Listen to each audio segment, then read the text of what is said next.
بسم اللہ الرحمن الرحیم۔ شروع اللہ تبارک و تعالی کے نام سے جو بڑا مہربان اور نہایت رحم کرنے والا ہے۔ السلام علیکم دوستو، یہودی دنیا کے بڑے دھرموں میں سے ایک دھرم ہے۔ یہودی قوم اللہ تعالیٰ کی لاڈلی قوموں میں سے ایک قوم ہوا کرتی تھی۔ اس قوم کی ہدایت کے لیے اللہ تعالیٰ نے 48 انبیاء اکرام کو ان کے بیچ میں بھیجا تھا، مگر خاص طور پر یہودی دھرم کی نسبت حضرت موسیٰ علیہ السلام کی طرف کی جاتی ہے، کیونکہ ان کا نسلی تعلق حضرت یعقوب علیہ السلام سے تھا، جن کا لقب اسرائیل تھا، اسی لیے انہیں بنی اسرائیل بھی کہا جاتا ہے۔ یاد رکھیں، دنیا کے ہر دھرم اور مذہب کی طرح یہودی دھرم بھی اپنے الگ طور طریقے رکھتا ہے۔ مذہب اسلام کی طرح یہودیوں میں اذان بھی دی جاتی ہے اور نماز بھی پڑھی جاتی ہے، اور یہی نہیں، روزہ بھی رکھا جاتا ہے، لیکن ان کے طور طریقے اور وقت کے لحاظ سے دیکھا جائے تو ان میں اور اسلام دھرم میں بہت زیادہ فرق ہے۔ آج کی اس ویڈیو میں ہم آپ کو یہودی دھرم کے انہی عجیب و غریب طور طریقوں کے بارے میں بتانے والے ہیں، اور ساتھ ہی بتانے والے ہیں کہ یہودی دھرم میں اذان کس طرح سے دی جاتی ہے اور نماز کیسے پڑھی جاتی ہے، اور ان کے روزے رکھنے کا طریقہ کیا ہے۔ ان سب کے بارے میں جان کر یقیناً آپ بھی حیران رہ جاؤ گے، اسی لیے آج کا یہ ویڈیو آپ سبھی کے لیے بہت خاص ہے۔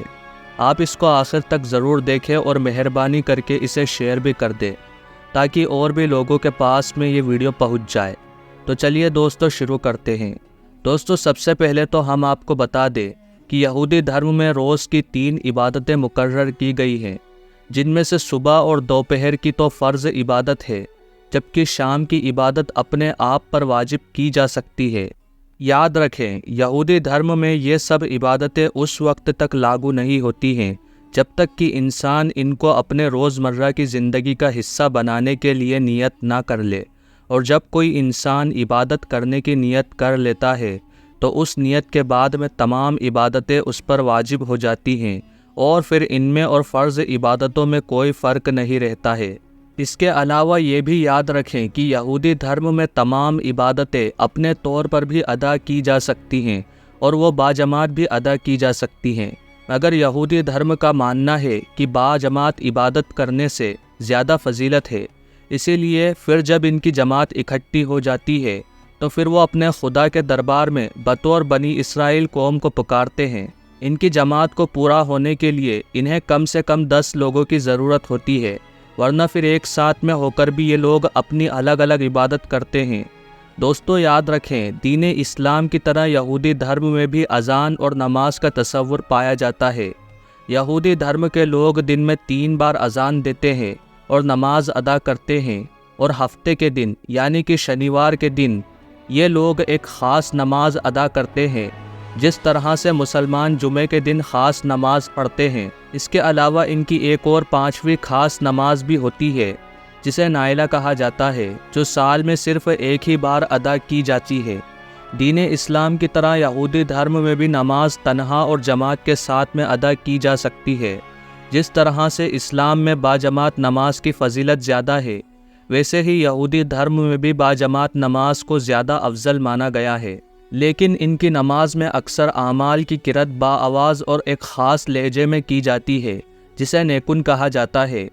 اس کے علاوہ ہم آپ کو یہ بھی بتا دیں کہ یہودی دھرم کی ہر عبادت گاہ میں ایک بلند اور اونچا چبوترا بھی موجود ہوتا ہے، جس پر کھڑے ہو کے یہودی دھرم کے عالم مجاد پڑھتے ہیں، جس کو ہم بول چال کی بھاشا میں یہودیوں کی اذان بھی کہہ سکتے ہیں۔ اذان دیتے وقت یہودی رابی کے ہاتھ میں ایک بگل ہوتا ہے، جس کو بجا کر کے ارد گرد رہنے والے یہودیوں کو نماز کے لیے اطلاع دی جاتی ہے۔ اسی لیے پھر اس بگل کی آواز سنتے ہی تمام یہودی عبادت کے لیے اکٹھے ہو جاتے ہیں۔ دوستو، یاد رکھیں، دین اسلام میں جب نمازیوں کو اکٹھا کرنے کے لیے اللہ کے پیارے نبی حضرت محمد مصطفیٰ صلی اللہ علیہ وسلم نے لوگوں سے رائے لی تھی، تو اس وقت کچھ لوگوں کی طرح سے انہی یہودی والے طریقوں کا مشورہ دیا تھا، لیکن اللہ کے پیارے نبی صلی اللہ علیہ وسلم نے اس طریقے کو اپنانے کے لیے صاف صاف منع فرما دیا تھا، یعنی کہ آپ نے یہودیوں کے اس طریقے کو ناپسند فرما دیا تھا۔ دوستو، یہ تو ہوئی یہودی دھرم کی اذان کی بات۔ اب آپ کو یہودی دھرم کی نماز کے بارے میں بتاتے ہیں۔ یاد رکھے دین اسلام کی طرح یہودیوں میں بھی نماز پڑھی جاتی ہے، لیکن ان کا نماز پڑھنے کا وقت اور طریقہ مسلمانوں کے نماز سے بہت الگ ہے، یعنی کہ یہودیوں اور مسلمانوں کے نماز میں بہت زیادہ فرق ہے۔ یہودیوں کے نزدیک نماز کی وجہ اپنے خدا کا شکر ادا کرنا اور اپنے گناہوں کی معافی طلب کرنا ہے۔ اس کے علاوہ یہودیوں کا یہ بھی کہنا ہے خدا نے ان کو یہ زندگی دی ہے، تورات جیسی مقدس کتاب عطا کی ہے، اس لیے یہ ان پر فرض ہے کہ وہ اپنے خدا کی تعریف کریں اور ان کا شکر ادا کریں۔ اسی لیے یہودی دھرم میں انفرادی اور اجتماعی دونوں نماز ادا کی جا سکتی ہے۔ انفرادی نماز کسی بھی وقت ادا کی جا سکتی ہے، یعنی کہ کسی بھی اہم موقع پر، جیسے کہ کوئی دکھ مصیبت دور ہونے پر، کوئی بیماری سے شفا حاصل ہونے پر، یا پھر کسی بھی خوشی کے موقع پر پڑھی جا سکتی ہے، جس طرح سے ہم مسلمانوں میں دن میں 5 بار نماز پڑھی جاتی ہے۔ اور یہودی دھرم کی یہ 3 نماز خاص ان کے عبادت خانوں میں ادا کی جاتی ہے، ویسے ہی جس طرح سے ہم مسلمان مسجد میں جا کر نماز ادا کرتے ہیں۔ لیکن یاد رکھے یہودی لوگ بھی مسلمانوں کی طرح جب اپنی عبادت کرتے ہیں اور اپنی عبادت گاہ میں جاتے ہیں تو سب سے پہلے وہ وضو کرتے ہیں، لیکن ان کا وضو مسلمانوں کے وضو سے بہت زیادہ الگ طرح کا ہوتا ہے۔ دراصل یہودیوں کے وضو میں جو سب سے اہم چیز ہوتی ہے وہ ہوتی ہے ان کا لوٹا، جس کے بغیر ان کا وضو بھی نہیں ہوتا ہے۔ یہودی سب سے پہلے اپنے اس لوٹے میں پانی بھرتے ہیں، اس کے بعد میں وہ اپنا وضو کرتے ہیں، لیکن وہ مسلمانوں کی طرح نہ ہی اپنا منہ دھوتے ہیں اور نہ ہی اپنے پیروں کو دھوتے ہیں اور نہ ہی سر کا مسح کرتے ہیں، بلکہ ان کا وضو کرنے کا طریقہ عجیب طرح کا ہوتا ہے۔ یہودی لوگ اپنے لوٹے سے پانی لے کر اپنے ہاتھ کو 3 بار دھوتے ہیں اور پھر دوسرے ہاتھ کو بھی 3 بار دھوتے ہیں، پھر اپنے دونوں ہاتھوں کو دھو کر اپنے دل میں یہ تصور کر لیتے ہیں کہ اب ہم پاک ہو گئے ہیں۔ وضو کرنے کے بعد یہودی پھر اپنی عبادت گاہ میں چلے جاتے ہیں، جہاں پر تورات کا عالم ہوتا ہے جس کو راب بھی کہا جاتا ہے، وہ وہاں پر نماز پڑھاتا ہے۔ اس کے علاوہ ہفتے کے دن یعنی کہ شنیوار کے دن ان کا بڑا اجتماع بھی ہوتا ہے، جن میں تمام اسرائیلی مرد اور عورت شرکت کرتے ہیں، پھر اسے تورات کو بلند اور اونچی آواز میں پڑھا جاتا ہے۔ یہودی اپنی نمازوں میں بلند آواز اور خوبصورت آواز اور لیک کے ساتھ تورات کی تلاوت کرتے ہیں۔ اس کے علاوہ نماز کے دوران یہودی کبھی رکوع میں چلے جاتے ہیں تو کبھی بڑے بڑے سجدے کرتے ہیں، کبھی کھڑے کھڑے جھومنے لگ جاتے ہیں تو کبھی زور زور سے تورات کی تلاوت کرنے لگتے ہیں، پھر کبھی جھکتے ہیں، کبھی سجدہ کرتے ہیں، اور اس طرح سے کرتے ہوئے وہ اپنی نماز مکمل کر لیتے ہیں۔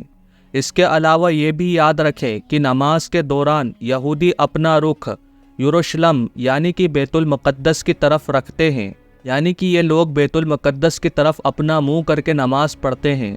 دوستو اب بات کرتے ہیں یہودیوں کے روزے کے بارے میں، یعنی کہ یہودی دھرم کے لوگ روزہ کیسے رکھتے ہیں۔ یاد رکھیں روزوں کا تصور بھی کسی نہ کسی طرح سے دنیا کے تقریباً ہر مذہب میں پایا جاتا ہے۔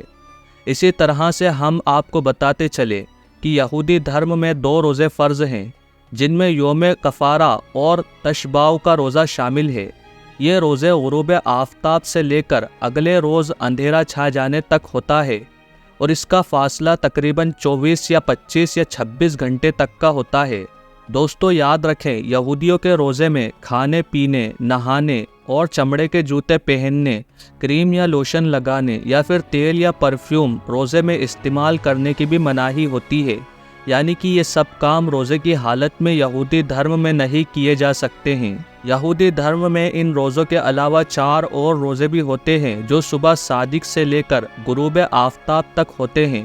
ان کے علاوہ یہودی دھرم میں کچھ اور بھی طرح کے روزے رکھے جاتے ہیں، جیسے کہ یہودی دھرم میں اگر کسی لڑکا یا لڑکی کی شادی ہوتی ہے تو وہ شادی والے دن اپنی شادی شدہ زندگی کو بہتر اور اچھی طرح سے گزارنے کے لیے دلہا اور دلہن روزہ رکھتے ہیں، جبکہ پرہیزگار یہودی ہر جمعرات اور پیر کے دن کا روزہ رکھتے ہیں، کیونکہ ان کا یہ عقیدہ ہوتا ہے کہ حضرت موسیٰ علیہ السلام جمعرات کو طور سینا پر گئے تھے اور پھر 40 دنوں کے بعد میں پیر کے دن وہ واپس آئے تھے۔ سیدنا سلیمانی ندوی اپنی مشہور کتاب سیرت النبی میں لکھتے ہیں کہ یہودیوں میں روزہ فریضہ الہی ہے۔ حضرت موسیٰ علیہ السلام نے کوہ طور کی پہاڑی پر 40 دن بھوک اور پیاس سے گزارے تھے۔ اسی لیے عام طور پر یہودی دھرم کے لوگ حضرت موسیٰ علیہ السلام کی پیروی میں 40 دن روزہ رکھنا اچھا سمجھتے ہیں، لیکن 40ویں دن کا روزہ ان پر ہر حال میں فرض ہے، جو ان کے 7ویں مہینے کی 10ویں تاریخ کو آتا ہے، جس کو عاشورہ بھی کہا جاتا ہے۔ کہا جاتا ہے کہ اسی دن حضرت موسیٰ علیہ السلام کو تورات کے 10 خاص احکامات نازل ہوئے تھے، اسی لیے تورات میں روزے کی نہایت تاکید کی گئی ہے۔ امید کرتا ہوں کہ آج کا یہ ویڈیو آپ کو اچھا لگا ہوگا۔ جانکاری پسند آئی ہو تو آپ اس ویڈیو کو دل سے ایک لائک ضرور کریں اور مہربانی کر کے اسے شیئر بھی کر دیں تاکہ اور بھی لوگوں کے پاس بھی یہ ویڈیو پہنچ جائے۔ ویڈیو دیکھنے کے لیے آپ کا بہت بہت شکریہ۔ اللہ تبارک و تعالی آپ کا اور ہمارا حامی اور مددگار ہو، آمین۔